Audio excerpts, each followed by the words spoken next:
اللہ کے آگے جھکو، اللہ کسی کے آگے جھکنے نہیں دے گا۔ پرسکون وہ ہے جس کو کم یا زیادہ کی فکر نہیں۔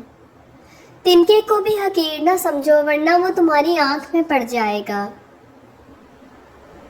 نفرت گناہ سے کرو، گناہگار سے نہیں، شاید وہ آپ کی محبت میں آ کر گناہ کرنا ہی چھوڑ دے۔ ٹوٹا ہوا دل خدا کی توجہ کھینچتا ہے، خوش نصیب ہے وہ روح جو خدا کے لیے روتی ہے۔ نماز مٹی کے انسان کو سونا بنا دیتی ہے۔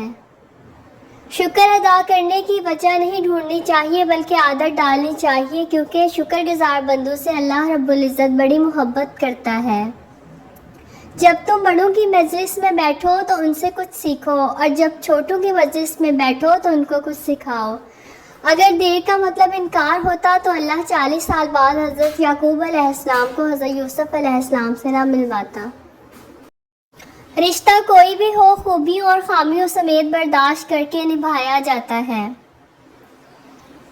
انسان پر جب اچھا وقت آتا ہے تو بھولنے والی چیزوں میں سب سے پہلے اپنی اوقات بھولتا ہے۔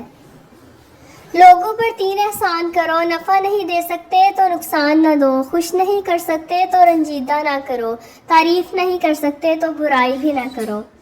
کتنا خوبصورت احساس ہے جب ہم اللہ سے کوئی بات کرتے ہیں تو وہ سب کچھ جانتے ہوئے بھی ہماری بات سننا چاہتا ہے۔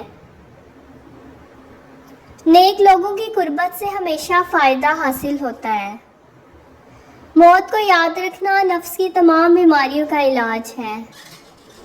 ہر گمشدہ چیز وہاں سے ہی ملتی ہے جہاں وہ کھوئی ہوتی ہے، سوائے اعتبار کے، جہاں وہ کھو جائے وہاں سے کبھی نہیں ملتا۔ فرینڈز، ویڈیو کو لائک کریں، چینل کو سبسکرائب کریں۔ ٹیک کیئر، اللہ حافظ۔